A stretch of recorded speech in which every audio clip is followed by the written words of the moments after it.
kids, welcome to grade 10 economics class. In today's class we are going to discuss chapter number 2, which is sectors of the Indian economy, and today's session will be session number 4. So in this session we are going to discuss about the historical change in sectors. तो किस तरीके से sectors में change आया, किस तरीके से जो उनकी services हैं या फिर उनका जो importance है या जो jobs वो create करते हैं उसमें किस तरीके से change आया, that all we are going to discuss in this session. It has been noted from the histories of many now developed countries that at initial stages of development, primary sector was the most important sector of economic activity. तो जो history है उन countries से जो अब develop countries हैं ना, उनके जो व्हेन दे वर डेवलपिंग, जब वो लोग इनिशियल स्टेज ऑफ डेवलपमेंट में जब वो कंट्रीज थे, तो वहाँ पे जो प्राइमरी सेक्टर था जिसमें कि एग्रीकल्चर सेक्टर आता है, जिसमें कि वी टॉक्ड अबाउट किस तरीके से वहाँ पे जो नेचुरल चीज़ें हैं, नेचुरल प्रोडक्ट है, नेचुरल रिसोर्सेज हम लोग यूज़ करते हैं. So that is the primary sector. वो जो सेक्टर था वहाँ पे that was the most important sector उस टाइम था इकोनॉमिक एक्टिविटी का. एंड वो तब था when those countries when they were in the initial stage of development में जब थी, जो कंट्रीज अब जो हैं वो डेवलप कंट्री हैं. तो इन द बिगनिंग जो इनिशियल स्टेजेस होते हैं डेवलपमेंट के किसी भी कंट्री के, उस टाइम जो जो प्राइमरी सेक्टर होता है वो बहुत इंपॉर्टेंस रखता है. मोस्ट ऑफ द जॉब्स उस सेक्टर में होते हैं बिकॉज जो अदर सेक्टर्स हैं वो अभी इतने डेवलप नहीं हुए होते हैं, एंड इंफ्रास्ट्रक्चर जो चाहिए होता है उन लोगों के लिए वो सब नहीं होता है. बिकॉज ये है हमारा जो सेक्टर प्राइमरी सेक्टर, वो नेचुरल रिसोर्सेज हैं. So natural resources are available, वो हर कंट्री में अवेलेबल हैं. बट देन जब नेचुरल रिसोर्सेज को प्रोडक्ट बनाना होता है, मैन्युफैक्चरिंग यूनिट्स चाहिए होती हैं, इंडस्ट्रीज चाहिए होती हैं, वो जो इनिशियल स्टेज होते हैं किसी भी कंट्री की, तब वहाँ पे इंफ्रास्ट्रक्चर नहीं होता है. And that is why it make sense कि जब कोई country initial stage of development में होगा तो वहाँ पे जो प्राइमरी सेक्टर होगा वो ज़्यादा डेवलप्ड होगा. As the methods of farming changed and agriculture sector began to prosper, it produced much more food than before. तो जिस तरीके से technology change होती है, and then new जो technology है that comes in the agriculture sector also, farming में नए चीज़ें develop होती हैं, then all these things are used, and वहाँ पे जो प्रोड्यूस है उसका जो क्वांटिटी है, उसकी जो क्वालिटी है वो भी बढ़ती है. इस तरीके से जो वो एक्सपेंड करता है प्राइमरी सेक्टर, वहाँ पे ज़्यादा प्रोड्यूस है, then they can think about making it into another product because they have more than what they require. So this is how other sectors will develop. Many people could now take up other activities. They were increasing numbers of craftsperson and traders. Buying and selling activities increased many times. Besides, there were also transporters, administrators, army, etc. So जो जैसे जैसे जो primary sector develop होता है, agriculture develop होता है, तो ज़्यादा प्रोडक्ट उनके पास होते हैं, ज़्यादा प्रोड्यूस उनके पास होता है. तो जो ज़्यादा लोग हैं they can now take up other activity, वो और दूसरे भी एक्टिविटी करना शुरू कर देते हैं. कि मिल्क का एग्जांपल जो हम लोगों ने अर्लियर सेशन में देखा कि वहाँ पे अगर milk now if you have 100 litres of milk extra अगर है, या फिर आपके पास शुगर केन जो है वो एक्स्ट्रा है व्हाट यू नीड, तो उसके बाद then you will think about कि अच्छा you can make sugar out of it, or you can make extra jaggery out of it, or you can make different other things out of that. So that is why जब ये इस तरीके से produce ज़्यादा होता है, then people think about taking up other activity with that. Now they were increasing number of craft persons थे, वो बढ़ रहे थे, traders वो बढ़ेंगे फिर because of all these activities coming up, and buying and selling जो activity हैं वो increase होंगी many times because of all these things coming up. Besides this, वहाँ पे ट्रांसपोर्टर्स होंगे, एडमिनिस्ट्रेटर्स होंगे, आर्मी होंगी. So all these things are interconnected. ये सारी चीज़ें एक दूसरे से जुड़ी हुई होती हैं. However, at this stage, most of the goods produced were natural products from the primary sector, and most people were also employed in this sector. तो इस जो स्टेज में थे कि मोस्ट ऑफ द गुड्स जो थे वो प्रोड्यूस हो रहे थे नेचुरल प्रोडक्ट से, एंड दैट इज़ हाउ जो प्राइमरी सेक्टर था उसमें ज़्यादा से ज़्यादा लोग एम्प्लॉयड जो थे वो प्राइमरी सेक्टर में थे, बिकॉज वहाँ पे you will always have work रहेगा, बिकॉज नेचुरल रिसोर्सेज हैं, you will have a supply of natural resources. Over a long time, more than 100 years, and especially because new methods of manufacturing were introduced, factories came up and started expanding. तो over a long period, उसमें बहुत काफ़ी time लगा, more than 100 years, कि जब specially because new method जो थे manufacturing के वो आने लगे, और उन न्यू मेथड से यू विल सी, इफ़ अगर आप लोग बच्चों किसी मैन्युफैक्चरिंग यूनिट में गए हों तो आप देखेंगे कि किस तरीके से जो मशीन्स हैं, इफ़ यू हैव बीन, अगर आप एग्जांपल लें कि मेडिसिन बनाने वाली फैक्ट्री है, सो यू विल सी कि किस तरीके से कितनी सारी मशीन्स होती हैं, दे वर्क टुगेदर, किस तरीके से एक जो मेडिसिन होती है वो एक स्ट्रिप में कैसे डाली जाती है, and then there is a method for it to be checked, किस तरीके से everybody checks it, and then उसके बाद जो उसकी पैकेजिंग होती है, it has to be done in a proper manner, and फिर someone will be there to check कि properly machine is doing it or not.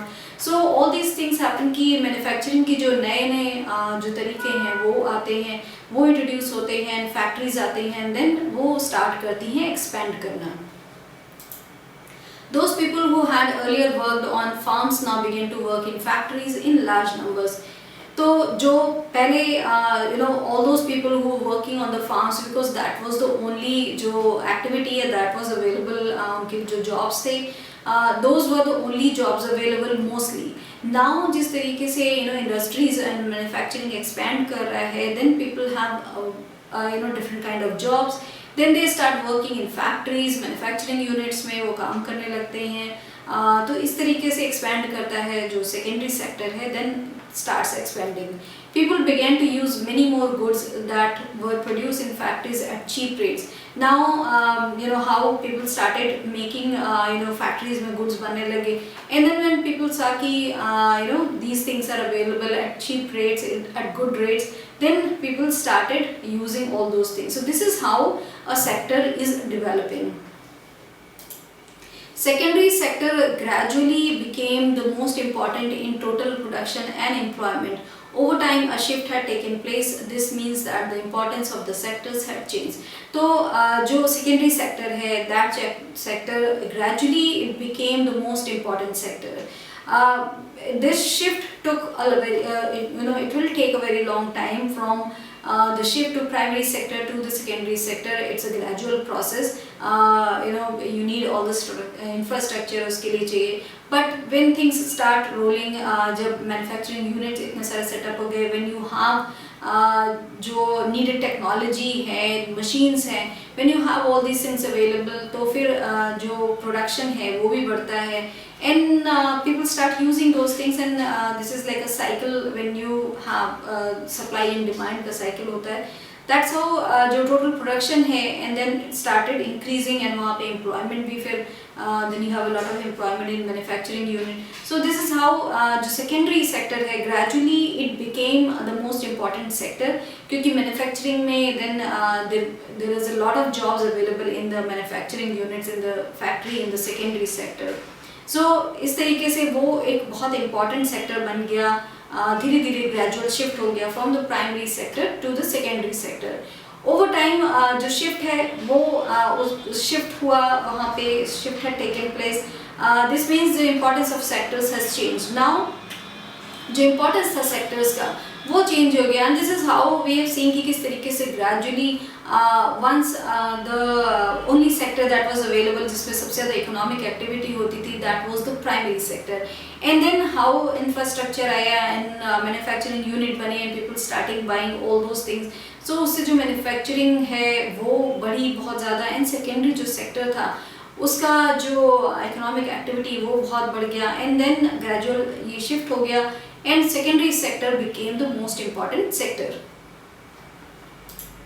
In the past 100 years, there has been a further shift from secondary to tertiary sector in developed countries. the service sector has become the most important in terms of total production. So if we talk about past 100 years, अगर हम लोग past 100 years की बात करें तो एक further change हुआ. अभी हमने देखा कि किस तरीके से जो प्राइमरी सेक्टर से सेकेंडरी सेक्टर में वो चेंज हुआ. Now if we talk about past 100 years, एक और शिफ्ट हुआ फर्दर, एंड वो शिफ्ट हुआ from secondary to tertiary sector. और ये जो चेंज हुआ वो हुआ in developed countries, because you need a lot of infrastructure for all this also. First you will expand from the primary to the secondary, and when जो developed country है then they will go to the tertiary sector, और वहाँ पे tertiary sector जो है वो develop होगा.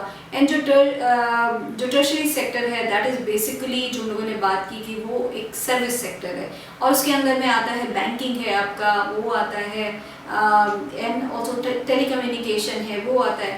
Almost all the service sector जो है, जो भी सर्विसेज प्रोवाइड की जा रही है आपको, that all comes under tertiary sector. And if you go to developed countries, if you go to US, you go to Canada, you will see कि जो सर्विस सेक्टर है वो बहुत ज़्यादा डेवलप्ड है उन कंट्रीज़ में, and lots of jobs are available in service sector. Even now if we see in India जो आईटी सेक्टर है वो बहुत डेवलप्ड है, and we have a lot of jobs available. Banking and IT वो हमारे यहाँ भी बहुत शिफ्ट हो गया है कि mostly if you see now ढेर सारे जॉब्स हैं आईटी में, बैंकिंग में. Almost all the jobs when बच्चे बाहर निकल रहे हैं व्हेन यूनिवर्सिटी से, so mostly all the jobs are available in those sector. IT है, banking है. So this is how gradual shift हुआ in the past 100 years. If you look at the developed countries, कि वहाँ पे secondary to tertiary sector में shift हुआ, and now the service sector जो है वो सबसे ज़्यादा important बन गया है sector, जो in terms of total production अगर हम लोग देखें तो वो बन गया है सबसे ज़्यादा important sector. Most of the working people are also employed in the service sector. This is the general pattern observed in developed countries. So most of the people जो हैं they are now working in the service sector. Most of the jobs are available in service sector, and people are getting attracted to also working in service sector because of the conditions जो वहाँ पे रहते हैं. You're not working in manufacturing unit, you're not working in factory जहाँ पे you have to do the hard labor.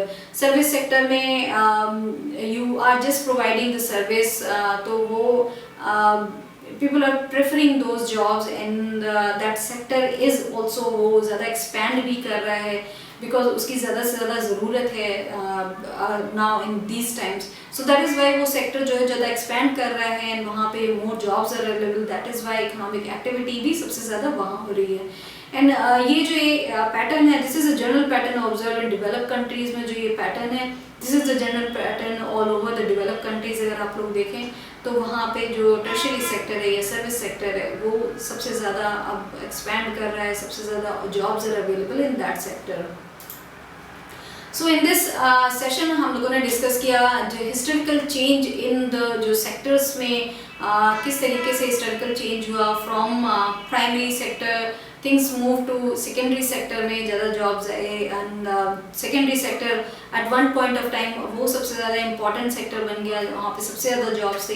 And now if you look at past 100 years अगर हम लोग देखें तो tertiary sector which is the service sector वो सबसे ज़्यादा जो जॉब है, टोटल प्रोडक्शन जो है now it is in the service sector if we talk about the developed countries. So this is all that we have discuss in this session about all 3 sectors. Thank you.